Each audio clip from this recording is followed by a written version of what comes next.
ഈമാൻ നല്ല മധുരമുള്ളതാണ്. അതിന് 3 നിബന്ധനയുണ്ട്. ഒന്ന്, മൻ റളിയ ബില്ലാഹി റബ്ബ, അള്ളാഹുവിനെ റബ്ബായിട്ട് ഇഷ്ടപ്പെടണം. നമുക്കെന്താ തോന്നുക, ഒരു 25,000 ഉറുപ്പ്യ കിട്ടിയെന്ന് വിചാരിക്കുക. പ്രതീക്ഷിക്കാത്ത ഭാഗത്തു കൂടെ ഒരു 25,000 ഉറുപ്പ്യ കിട്ടി. നമ്മളൊരിക്കലും പ്രതീക്ഷിക്കാതെ ഇങ്ങനെ ഇരിക്കുമ്പോൾ എവിടുന്നോ പണ്ടെന്നോ കിട്ടാനുള്ള പൈസ മറന്നു പോയതായിരുന്നു, കിട്ടൂലാന്ന് കരുതി എഴുതി തള്ളിയായിരുന്നു, ഗൾഫിൽ കഫ്റ്റീരിയക്ക് കൊടുത്തു പോകുന്നതായിരുന്നു, കിട്ടൂലാന്ന് ഉറപ്പിച്ച കേസാണ്. അത് കിട്ടി. അപ്പോൾ വലിയ റാഹത്തായി. അപ്പോൾ അങ്ങനെ തീരുമാനിച്ചു, ഈ 25,000 ഉറുപ്പ്യ കൊണ്ട് ഒരു 10,000 ഉറുപ്പ്യ സൂപ്പർ മാർക്കറ്റിൽ നിന്ന് സാധനം വാങ്ങി കൊടുക്കാണ്ട് അതാണ് കൊടുത്തു തീർക്കണം. ബാക്കി 15,000 ഉറുപ്പ്യ കൊണ്ട് ടൈൽസ് വാങ്ങിയിട്ട് സിറ്റ് ഔട്ടിലൊന്ന് ടൈൽസ് ഇടണം എന്ന് തീരുമാനിച്ചു. അങ്ങനെ എന്നാൽ ആദ്യം ടൈൽസ് നോക്കാം എന്ന് കരുതി അങ്ങനെ ടൈൽസ് എടുക്കാൻ വേണ്ടി ടൈൽസ് കടയിൽ പോയി. 15,000 ഉറുപ്പ്യൻ്റെ ഒരു സിറ്റ് ഔട്ടത്തെ മാത്രമാണ് മാറ്റാൻ വിചാരിക്കുന്നത്. അപ്പം നല്ല ടൈൽസൊക്കെ നോക്കിങ്ങാണ്ട് തീരുമാനിച്ചു. വലിയ വർത്താനൊക്കെ പറഞ്ഞു, ബില്ലാക്കൂട് റെഡി കാശാണ്, റെഡി പൈസ ആയതുകൊണ്ട് എന്തെങ്കിലും ഒന്ന് കുറച്ചുണ്ടോ ആ ടാക്സ് എന്നൊക്കെ പറഞ്ഞുങ്ങാണ്ട് വർത്താനൊക്കെ പറഞ്ഞുകൊണ്ട് അവനോട് ബില്ലാക്കാൻ പറഞ്ഞു. ഓൻ ബില്ലാക്കി സാധനമൊക്കെ എടുത്ത് ഇങ്ങനെ വണ്ടി കയറ്റുന്നുണ്ട്. ഇപ്പുറത്ത് ഇങ്ങനെ ബില്ലടിക്കുന്നുണ്ട്. ബില്ലടിച്ചിട്ട് ഇങ്ങനെയാണ് കൊടുക്കാൻ വേണ്ടിയിട്ട് കീശയിലേക്ക് ഇങ്ങനെ കൈയിട്ട് നോക്കുമ്പോൾ അടിയിലൊരു ഓട്ട ടും 25,000 അടി പോയിട്ടുണ്ട്. അപ്പം പറയും, എന്താപ്പം കാട്ട, പടച്ചോൻ്റെ ഒരു വിധിയല്ലേ. ആ 25,000 രൂപ മിഞ്ഞാന്ന് കിട്ടിയത് ഗോപാലൻ നായരുടെ വിധിയല്ല, അത് പടച്ചോൻ്റെ വിധി തന്നെയായിരുന്നു. എന്തേലും പറ്റുമ്പോൾ മാത്രമേ പടച്ചോൻ്റെ വിധി. നമുക്ക് നല്ല കാര്യങ്ങൾ ഉണ്ടാകുന്നതും പടച്ചോൻ്റെ വിധിയാന്ന് എന്തേ തോന്നാൻ. എന്തേലും പറ്റിയപ്പോൾ പടച്ചോൻ്റെ വിധിയല്ല, എന്താപ്പം കാട്ടാൻ.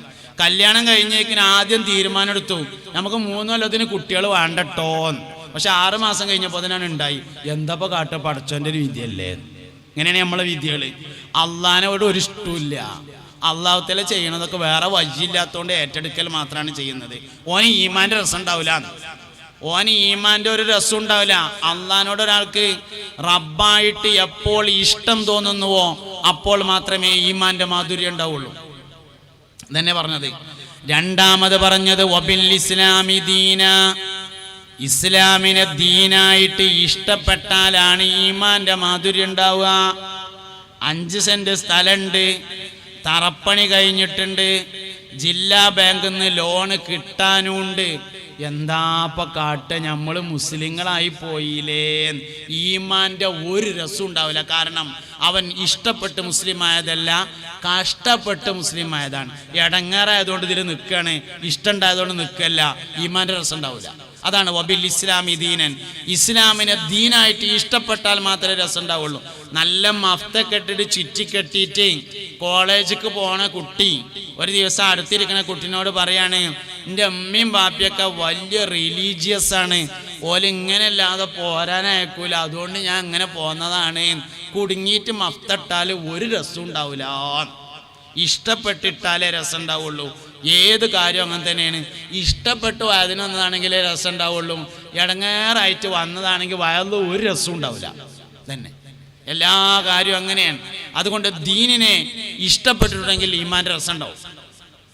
വബി മുഹമ്മദിൻ സല്ലല്ലാഹു അലൈഹി വസല്ലമ നബിയ്യം വറസൂല, മുഹമ്മദ് നബി സല്ലല്ലാഹു അലൈഹി വസല്ലമയെ നബിയും റസൂലുമായി ഇഷ്ടപ്പെട്ടാലേ ഈമാൻ്റെ രസം ഉണ്ടാവുള്ളൂ. അംഗീകരിച്ചാൽ പോരാ. അംഗീകരിക്കലും ഇഷ്ടപ്പെടലും രണ്ടാണ്. മുഹമ്മദ് നബിയെ അംഗീകരിച്ചാൽ പോരാ, മുസ്തഫായ നബി സല്ലല്ലാഹു അലൈഹി വസല്ലമ തങ്ങളെ ഇഷ്ടപ്പെടണം. അപ്പോഴേ ഈമാൻ്റെ രസം കിട്ടുള്ളൂ. ഇഷ്ടപ്പെട്ടവർക്കൊക്കെ ഈമാൻ്റെ രസം ഉണ്ടായിട്ടുണ്ട്. ഈ ഉമ്മത്തിലെ ഏറ്റവും ഈമാനുള്ള മനുഷ്യൻ സയ്യിദുനാ അബൂബക്കറിന് സിദ്ദീഖ് റളിയല്ലാഹു അൻഹു ആകുന്നു. ഈ ഉമ്മത്തിലെ ഏറ്റവും ഈമാനുള്ള മനുഷ്യൻ അബൂബക്കർ സിദ്ദീഖ് റളിയല്ലാഹു അൻഹു ആണ്. അതുകൊണ്ട് സിദ്ദീഖുൽ അക്ബർ റളിയല്ലാഹു അൻഹുവിനുണ്ടായ ഏറ്റവും വലിയ പ്രത്യേകത എന്താ? മുഹമ്മദ് നബിയോട് സല്ലല്ലാഹു അലൈഹി വസല്ലമയോട് അടങ്ങാത്ത ഇഷ്ടമാണ്. അതന്നെ ഈമാൻ്റെ അടിസ്ഥാനം. ലഅനത്തുല്ലാഹി അലൈഹി, ഇബ്ലീസ് കരഞ്ഞത് 3 സമയത്താണ് ഞാൻ പറഞ്ഞു. ഒന്ന്, ഹീന ഉബിത, സ്വർഗത്തിൽ നിന്ന് പുറത്താക്കിയപ്പോൾ ഒഴിച്ചു. വലിയ വർത്താനൊക്കെ പറഞ്ഞാണ്ട് അവിടെ ഇങ്ങനെ കൂടിയതായിരുന്നു. ആദം നബി അലൈഹി ഇസ്ലാമിനെ ഷേപ്പാക്കിങ്ങാണ്ട് സ്വർഗത്തിൽ ഇങ്ങനെ വലിയ ആളായിട്ട് ഇങ്ങനെ നടക്കുകയായിരുന്നു. പക്ഷെ പൊട വറുത്ത് നന്നപ്പോൾ ഒഴിച്ചു. ഹീന ഹുബിത്ത, സ്വർഗത്തിൽ നിന്ന് താഴേക്ക് എറിഞ്ഞപ്പോൾ അവൻ കരഞ്ഞു. രണ്ടാമത് കരഞ്ഞത് ഹീന ഉലിദ, മുഹമ്മദ് നബി സല്ലല്ലാഹു അലൈഹി വസല്ലമ തങ്ങൾ പ്രസവിക്കപ്പെട്ട സമയത്ത് ലഅനത്തുല്ലാഹി അലൈഹി കരഞ്ഞു. നബി തങ്ങളുടെ സല്ലല്ലാഹു അലൈഹി വസല്ലം റബീഉൽ അവ്വൽ 12 തിങ്കളാഴ്ച സുബ്ഹിയോടടുത്ത സമയത്ത് മുസ്തഫ നബി സല്ലല്ലാഹു അലൈഹി വസല്ലമ തങ്ങൾ ജനിച്ചപ്പോൾ അവൻ കരഞ്ഞിട്ടുണ്ടെന്നാണ്. മൂന്നാമത് ലഅനത്തുല്ലാഹി അലൈഹി ഇബ്ലീസ് കരഞ്ഞത് ഹീന നുസില സൂറത്തുൽ ഫാത്തിഹ ഇറങ്ങിയപ്പോഴാണ്. എന്തേ കാരണം? അൽഹംദുലില്ലാഹി റബ്ബിൽ ആലമീൻ. അതാ കാരണം. നമ്മൾ എന്തുണ്ടായാലും പറയല്ലോ അൽഹംദുലില്ലാഹ്, എല്ലാ സ്തുതിയും അള്ളാഹുവിനാണെന്ന്. അതാ ചങ്ങായിക്ക് തീരെ കണ്ടൂടാ ആ വർത്താനം. അതുപോലെ തീരെ പറ്റൂല എന്നുള്ളത് തന്നെയാണ് പ്രശ്നം. അതുകൊണ്ട് ഹംദ് കൽബിലുറച്ചവനെ തവക്കുലുണ്ടാവുള്ളൂ. ഹംദ് കൽബിലുറച്ചാലേ തവക്കുലുണ്ടാവുള്ളൂ, അല്ലാതെ ഒരിക്കലും ഉണ്ടാവില്ല.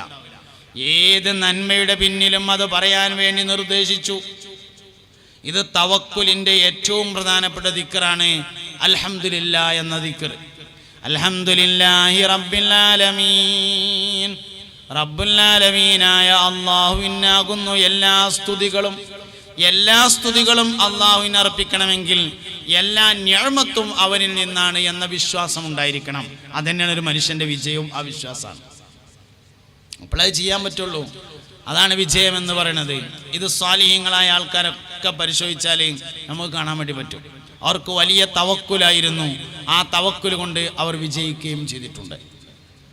സഹാബത്ത് ഉൾപ്പെടെ, താബിയങ്ങൾ ഉൾപ്പെടെ, തബഉ താബിയങ്ങൾ ഉൾപ്പെടെ ലോകത്ത് കഴിഞ്ഞു പോയ എല്ലാ സജ്ജനങ്ങളായ ആളുകളെയും പരിശോധിച്ചാൽ അവരൊക്കെ തവക്കുലിൻ്റെ, അള്ളാഹുവിനെ ഭരമേൽപ്പിക്കുന്നതിൻ്റെ വലിയ മാതൃകകളായിട്ടുണ്ട് എന്ന് കാണാൻ കഴിയും.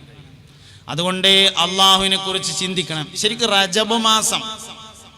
റജബ് മാസം ബറക്കത്തിന് ദ്വാരക്കാൻ പറഞ്ഞ മാസമാണ്. മുസ്തഫായ നബി സല്ലല്ലാഹു അലൈഹി വസല്ലം തങ്ങൾ റജബ് മാസമായാൽ ബറക്കത്തിന് വേണ്ടി ദുആ ചെയ്യാറുണ്ടായിരുന്നു. അല്ലാഹുമ്മ ബാരിക് ലനാ ഫീ റജബിൻ വശഅബാൻ വബല്ലിഗ്നാ റമളാൻ. അല്ലാഹുവേ, റജബിലും ശഅബാനിലും ഞങ്ങൾക്ക് നീ ബറക്കത്ത് ചെയ്യുകയും റമളാനിലേക്ക് ഞങ്ങളെ നീ എത്തിക്കുകയും ചെയ്യണമേ. റജബിലെ ബറക്കത്ത് എന്ന് പറഞ്ഞാൽ അള്ളാഹുവിനെ തിരിയലാണ് എന്നാണ്. ഷഅബാന്റെ ബറക്കത്ത് എന്ന് പറഞ്ഞാൽ മുസ്തഫ നബി സല്ലല്ലാഹു അലൈഹി വസല്ലമയെ മനസ്സിലാക്കലും, റമളാനിലെ ബറക്കത്ത് ഉമ്മത്ത് മുഹമ്മദ് സല്ലല്ലാഹു അലൈഹി വസല്ലമയെ മനസ്സിലാക്കലുമാണ്. റജബിന്റെ ബറക്കത്ത് അള്ളാഹിനെ മനസ്സിലാക്കലാണ്. റജബിലെ എല്ലാ ചിന്തകളും, എല്ലാ പ്രഭാഷണങ്ങളും, എല്ലാ വയലുകളും അള്ളാഹുവിനെ കുറിച്ചായിരിക്കണം. അള്ളാഹിനെ അറിഞ്ഞാൽ അവനെ ഇഷ്ടപ്പെടാൻ കഴിയും. അള്ളാഹുവിനെ അറിഞ്ഞാൽ അവനെ ഏൽപ്പിക്കാൻ കഴിയും.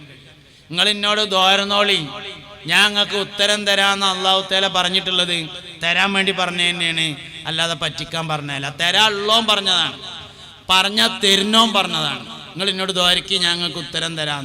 പക്ഷേ നമുക്ക് പലപ്പോഴും ദുആകൾ എന്ന് പറയുന്നത് ചുരുങ്ങി പോകുന്നു. ദ്വാരക്കാൻ വേണ്ടി എന്തെങ്കിലും കൊടുക്കും, പക്ഷെ നമ്മൾ ദ്വാരക്കൂല.